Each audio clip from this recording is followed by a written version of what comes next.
En gros, j'étais dans un club de D2 qui jouait le maintien. Et je me suis retrouvé dans le plus grand club du pays. Pour te dire, je connaissais même pas la Chypre. Pour te dire, je connaissais même pas la Chypre. Et bah voilà, c'était pareil, contexte Covid, etc.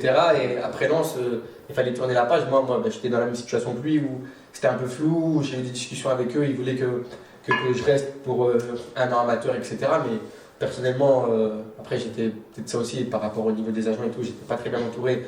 On m'a promis des choses que j'ai pas eu au final. Et du coup, ben, j'ai fait le choix de partir. Et c'est vrai que quand tu fais ce choix, mais que tu as le Covid et que bah, tu t'entraînes pas, tu es sans club, etc., c'est là où tu commences à réaliser. Tu te dis, putain, est-ce que j'ai peut-être pas fait une connerie? Mais moi, je suis quelqu'un qui n'a pas de regrets, tu vois. Ça veut dire que quand je fais quelque chose, je le décide, ben, je le décide. Et pour Chypre, ben, c'est arrivé via l'intermédiaire d'un pote à moi, Messi bientôt dans ce cas. C'était efficace, frérot. Un jour, il m'appelle, il me dit, écoute, moi j'ai signé dans un club de D2 en Chypre, j'ai une opportunité pour toi, est-ce que ça t'intéresserait de venir pour 2-3 mois, tu vois, histoire que tu fasses pas une saison blanche et tout. Et moi, j'étais dans ce même état d'esprit, il me dit, c'est un contrat pro, 2 mois.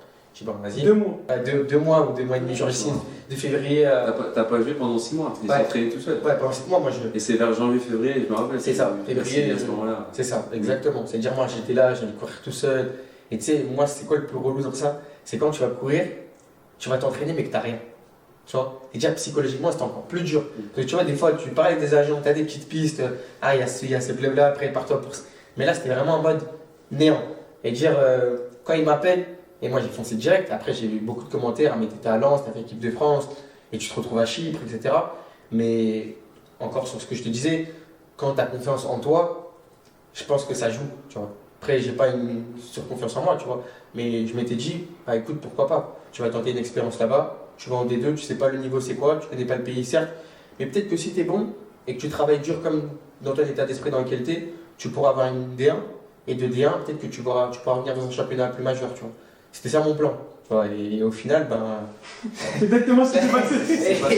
Et limite mieux que ce que moi j'attendais, tu vois. Parce que moi j'arrive maintenant dans le club en 2 mois. En 2 mois, j'enchaîne parce que toute la détermination de t'as pas joué pendant, tu te lâches, tu fais que jouer. Et moi, passionné de football, ça veut dire que mais tu mets un ballon, tu mets un terrain, je mets dans la fond, ça veut dire que j'enchaîne.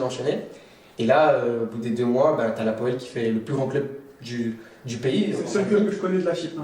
Tu vois, en gros, j'étais dans un club de D2 qui jouait le maintien et je me suis retrouvé dans le plus grand club du pays. Et pareil, quand j'arrive là-bas, au niveau des médias, c'était mais. C'est qui lui? Voilà, ils avaient recruté un mec qui était en D2 pour le ramener. Nous, on veut jouer la Champions League. Tu vois, ils comprenaient pas trop et tout. Et après, quand ils ont vu le parcours, quand ils ont vu que je me donnais, etc., ça a tout de suite matché, tu vois. Et c'est comme ça que je me suis retrouvé à la Poel grâce